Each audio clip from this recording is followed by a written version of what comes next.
Hello everyone, welcome to a new video tutorial. It's been a long time since I submitted a video tutorial, but here we are. I promise that many more videos are going to come in the following weeks. But today we're going to be talking about stationarity in Python. Just for you guys to know, this is part of a video of a time series analysis course. There's many videos that you can see in the playlist. If you are new to Python, I already have demonstrated how to install Python and also how to import a data series and how to produce graphs. If this is content that you're interested about, time series analysis in different softwares, please feel free to subscribe to my channel because I will be submitting videos regularly. So now let's move into the outline of the tutorial for today. Today we're going to be talking about stationarity. We're going to be looking at the graph. We're going to be talking about the autocorrelation function and how the autocorrelation function is going to provide us information about the nature of our time series data. We're going to move then into a formal test, which is the Augmented Dickey-Fuller, and finally we're going to see how to transform the series into stationary. So let's go into Python now and start working. We are in Python now. This is a Jupyter notebook, and we are going to continue working on the file that we had left in the last tutorial. In the last tutorial, remember, I show you how to import Excel data. I show you how to display the data that we have, and also I show you how to graph the data. There is a link in the tutorial of this video if you want to watch how to produce all this information. But so far we've learned how to import some libraries. Here we have the data set and here we have the graph. So the first step for the stationarity analysis is looking at the graph and seeing if the variable, for example, has a trend or has any sort of pattern that is not a constant pattern. Normally on a stationary time series, you're going to see something that wiggles consistently around the mean. In this case, we don't see a series that is moving in a constant fashion around the mean. We're seeing that the series clearly has an upward trend, and this is already indicating us that the series is non-stationary. However, if we want to deepen our analysis and try to determine whether this series is stationary or not, we will have to complement this with the autocorrelation function. In order to produce the autocorrelation graph, we will need to import a library, and the library that we are going to be importing is the following. We're going to be importing the plot autocorrelation function and plot partial autocorrelation function from StatModels graphic to TSA plots. So you need to basically write this line, and you're gonna hit and run, of course. And now we will be able to write the code for the autocorrelation function. To plot the autocorrelation function, we're going to type plot underscore ACF. We open parentheses, and now we have to specify what's the variable that we want to conduct the autocorrelation function. In this case, the name of my variable is GDP, and GDP is located in my data set that we have called data. So I'm going to scroll down. I'm going here to specify that the name of my data set is data, and in square brackets I want to clarify that the name of my variable inside my data set called data is GDP. Next, I would like to include an option to determine how many lags I would like to include in the autocorrelation function. In this case, I would like to include 20 lags. Next, we need to type plt.show, and this line is basically going to produce the plot of the autocorrelation function. I'm gonna hit on run, and here we get the graph. The way we're going to analyze this is the following. If the lags decay in a very slow pattern, which is the way that we can see here, it's indicating that our series is non-stationary. In a stationary series, the autocorrelation function is going to decay in a very fast pattern. You're going to see maybe a significant lag in the first spike or two, but then you're going to see that the lags will not be significant. In this case, the autocorrelation function is suggesting that the series is non-stationary and that the series has a trend, which is what you can see in here. That's why the autocorrelation function is decaying in a very slow pattern. It's telling us that the series has a trend and is non-stationary. The final step is to conduct a formal test. So far, we have seen in the graph that the series has a positive trend, which is indicating non-stationarity. We have complemented the analysis with the autocorrelation function, and we have determined that the lags decay in a very slow pattern, indicating non-stationarity, and furthermore, that the series has a trend. And finally, we're going to now conduct the Augmented Dickey-Fuller test. To conduct the Augmented Dickey-Fuller test, first we're going to specify where we would like to store the results. In this case, I would like to call it ADF test. Of course, you can assign the name that you wish. Then we're going to type AD-Fuller. We're going to open parentheses, and the syntax is very similar to the autocorrelation function. First, we need to specify the name of my variable. In this case, it's GDP. Sorry, here we go. Now, yes, perfect. Then we need to specify how many lags we wish to include in the Augmented Dickey-Fuller test. In this case, I'm going to use the autolag function. I'm going to let the software determine how many lags to include. In this case, I'm going to use the Akaike criterion as the statistic to be used to determine how many lags to include in the regression. And finally, the last option that I would like to include in this case is going to be the option regression. I'm going to type regression. And the option regression is going to allow us to determine whether we would like to include a constant in the Augmented Dickey-Fuller test. In that case, you're going to type C.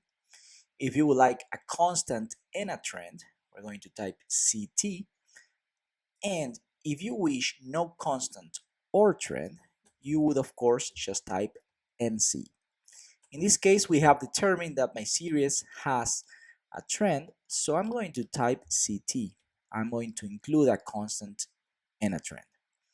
So in this case, I'm going to hit run now, and you're going to see that we have not printed any results. We're not getting any results. All we did is basically run the Augmented Dickey-Fuller and store it in ADF test.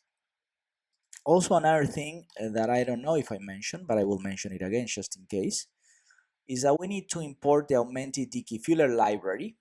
So you need to put from statsmodel.tsa.stattools, we need to import the Augmented Dickey-Fuller. So if you don't do that, when you click on run, you're gonna get an error saying, hey, I don't know what is AD-Fuller, I don't know this option, I don't know this command because you haven't imported that library. So anyhow, now to print the results, what we will need to understand about the Augmented Dickey-Fuller is that it's going to be producing 4 results, 5 results actually. So these results are going to all be stored in ADF test. So the values that is going to be producing are 5, like I just said. And in the first case, what is going to be producing is the Augmented Dickey-Fuller statistic, and that is going to be assigned the value of 0. So in order to print that, we're going to type the following, print, of course, and we can print the, for example, we're going to type ADF test, because the values are stored here in ADF test. We open square brackets and we need the first value, which in this case is going to be 0. And you're going to see that it's going to print the value 0, which is the Augmented Dickey-Fuller statistic. Now, if you wish this to say ADF statistic, for example, we can print the name, quotation marks, ADF statistic. We just write whatever you would like to write, of course. And there we go. We now hit on run, and you can see that we have produced the following. We have included the text ADF statistic. Now, let's add a title. Print. Let's add Augmented Dickey-Fuller ADF test results. Now we hit run. Now we get the title, ADF test results. Now let's print another value stored in ADF test. So the first value that is going to produce is the p-values. So let's assign a title here, p-value, semicolon, comma. The first value stored in the ADF test is the p-value. Now if we run, you see you get the p-value. The next thing that we can print is how many lags we have used. So let's add that. Print number of lags, comma, and we are going to include then the value stored, number 2. We hit on run, and here you get the Akaike criterion has determined to include 1 lag in my Augmented Dickey-Fuller test regression. Now let's print the value number 3. So print the value number 3 is the number of observations in my regression. Number of observations. Semicolon. Let's put here comma. ADF test, and in this case is going to be the value number 3. We can hit on run again, and now you get here we have 143 observations. And finally, something we can print, which is very important, are the critical values. The critical values are stored in the value number 4. So critical values goes here, ADF test, open square brackets, value number 4 is going to print all the critical values. You have critical value 1%, 5%, and 10%. Something we can print as well, if you wish, is let's print the null hypothesis. So we open quotation marks, null hypothesis, the series has a unit root. That's the null hypothesis. So here you see we get the null hypothesis, the series has a unit root, and the last thing that we can print, let's do the following, just as a reminder. If p-value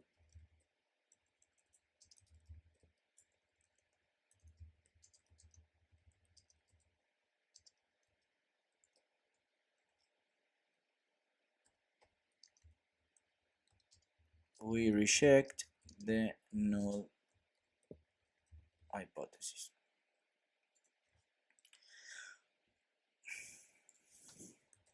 Let's put it as a note there. So now we have the Augmented Dickey-Fuller test results. It says the null hypothesis, the series has a unit root, we get the Augmented Dickey-Fuller statistic, the p-value, number of lags, number of observation, all the critical values, and we just wrote here a note, a reminder, if the p-value is smaller than 0.05, we reject the null hypothesis. What is the null hypothesis? My series has a unit root. Now, can we reject this hypothesis based on the p-value? No, we cannot reject the null hypothesis because the value is bigger than 0.05. Now, because the value is bigger than 0.05, we determine that my series has a unit root, and therefore my series is non-stationary. We have seen that the series has a positive trend, and we have also complemented that with the autocorrelation. Now, how are we going to transform the series into stationary? Now let's see how to transform the series into stationary. As you know, to try to estimate any sort of models, we need our series to be stationary. So in this case, what we are going to do then is to apply a couple of transformation into our variable. So I'm gonna write here a title, and we are going to be applying logarithms, differences, and then multiply times 100. This is going to give us the series GDP growth, which is basically the percentage change, the quarterly percentage change. So I'm going to explain a little bit more why we are doing this transformation. When the series is non-stationary and it has a positive trend, we need to detrend the series. We're going to be doing this applying differences. Now, when you apply differences, as I just mentioned, you are detrending your series, and we're going to be applying logarithms and multiplying times 100. So anytime we estimate a model, we will be able, first of all, to interpret the results as percentage change. That's going to be very helpful when we want to explain the results of any model. And also, as I just mentioned, to be able to obtain the percentage change between each quarter of GDP. So to start, we're going to be applying logarithms. So I'm just going to write here, I'm just going to write here a subtitle, and maybe let's go with the first step then is apply logs. To apply logs, we need to first of all import the library numpy as np. So numpy is going to allow us to implement mathematical functions. In this case, we need to apply differences, logarithms, all of those transformations. We need to import that library. And the first step is we're going to be creating a new variable, which we're going to call it, for example, GDP underscore logs. And we need to next apply logarithms. So I'm going to type np. So we are using numpy, log, and then data. We have to determine on which variable we want to apply logarithms. And it has to be on the variable GDP. We hit run, and perfect. Now we have generated my variable GDP logs. The second step is to apply first differences. So I'm going to create another title here. So second step, apply first differences. To apply first differences, we're going to be doing something very similar. We're going to create a new variable, in this case GDP underscore diff equal to. Now we have to again determine on which variable we want to apply the first differences, and we want to apply it on GDP underscore logs, right? We need to apply first differences on my variable transforming logs, and then you just type differences like this and parentheses. You hit on run, and now we have applied first differences to my series in logs. And now the third step is to multiply times 100 my series in logs and differences. So we're going to write third step. Sorry about that. Third step is multiply times 100. So to multiply times 100, again, we need to create a new variable. I would like to call it GDP underscore growth. That's going to be the name of my variable. And we're going to type the following. Data. We need to call again my variable. In this case, it's GDP in differences. And all we're going to do is multiply times 100. We hit on run, and here we go. Now I can type again data, just hit on run, and now we can see, of course, that we have my series GDP. This was my original series. Then we have my series transform in logarithms. I have my series in differences, and I have my series growth in growth. What we can do is, of course, graph this series. Something that I want to mention is you're going to see the first observation is missing because in differences, you are subtracting the previous observation. The first observation, of course, then for the first case, there's going to be no value because there's nothing before this observation. So that's why we cannot compute this value. But for, of course, all of the rest of the observations, we do have a numerical value. Now we're going to produce the graph and see if my GDP growth series looks stationary. We're going to type data, open the square brackets, and we have called the series GDP underscore growth. There we go. And then we need to put dot plot. Some options, we want the figure size to be specific. We're gonna put 10.5. And we would like the grid to be in place. We can add the title, PLT title, GDP growth for USA, PLT X label. We would like the X label, I don't know, we can put quarters. Then the Y label, PLT Y label, we can put percentage change. There, sorry about that, percentage change. And finally, PLT dot show. Let's see now if we get the graph.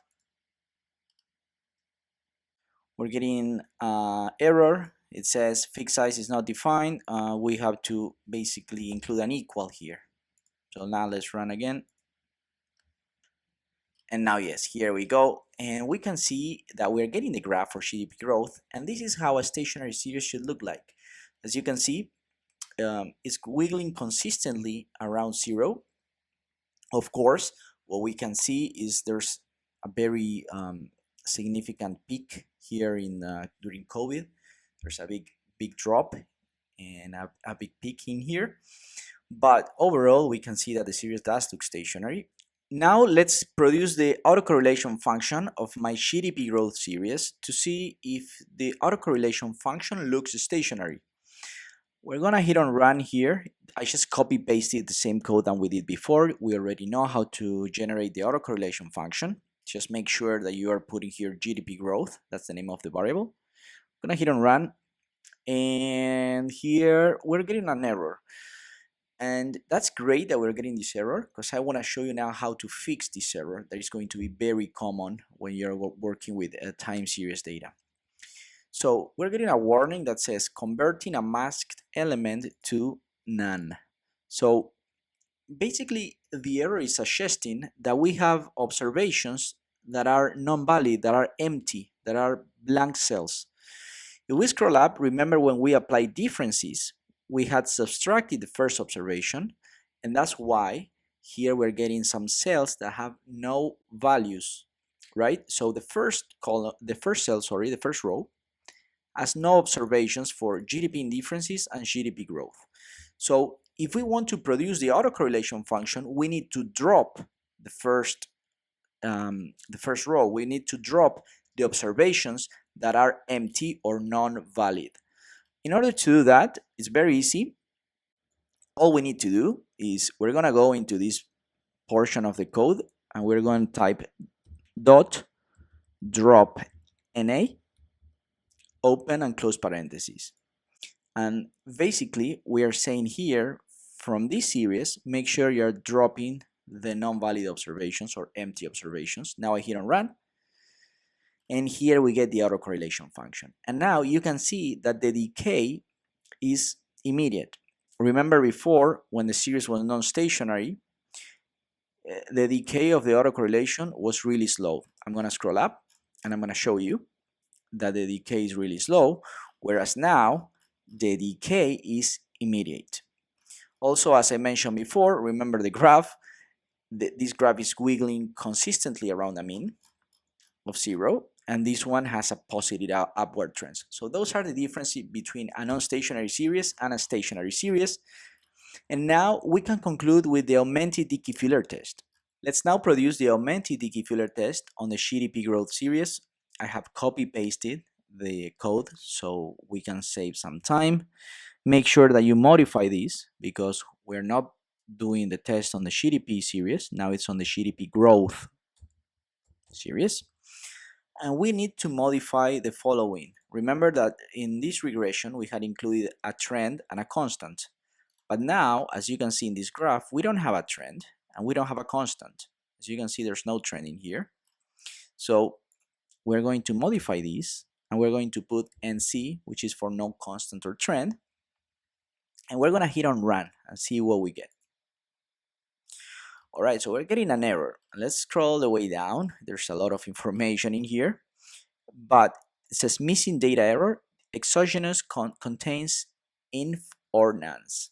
Okay, so it's basically suggesting that we are working with a series that has rows with non-valid information. But we already know how to fix this error because I already taught you how to do this in this case. So remember, we're gonna go into here, data, and in this series, we're gonna make sure that we drop those empty observations. And now we're gonna run again and see if we get the error, and we don't get any error. So that's great. So we're getting the test results, and let's take a look at the p-value. Remember, we wrote a note in here which says if the p-value is smaller than 0.05, we reject the null hypothesis. And let's write something as well here. So if p-value is smaller, we reject the null hypothesis, and the series is stationary. That's easier. So now we understand better. If the p-value is smaller than 0.05, we reject the null hypothesis and the series is stationary. Okay, so the p-value is smaller than 0.05. You can see it's 0, 0, 1. So our series is stationary. We look at the graph. The series is detrended. We have that the autocorrelation is suggesting that there is an immediate decay in the lags. So that's perfect. And with the Augmented Dickey-Fuller test, we were able to determine as well that now my transform series is stationary. This is going to be all the content for today. I would like to invite you to download for free the dataset and the Python file, as well as a PDF where I have explained in very detailed way all the codes that we have used and what each line of code means, so then you can understand and try to replicate all this content. I would like to invite you to subscribe to my channel because I'm going to be submitting more tutorials about time series analysis using Python. In my next tutorial, I'm going to show you how to forecast GDP growth into the following 10 quarters. We're going to be using an autoregressive model, and I'm going to be explaining to you a little bit more what are autoregressive models, how we can estimate them, and then you will be able to see how we produce the GDP forecast. Please feel free also to share the content with anyone that you think that may find these tutorials interesting, and I hope to see you in the next video. Thank you very much and take care.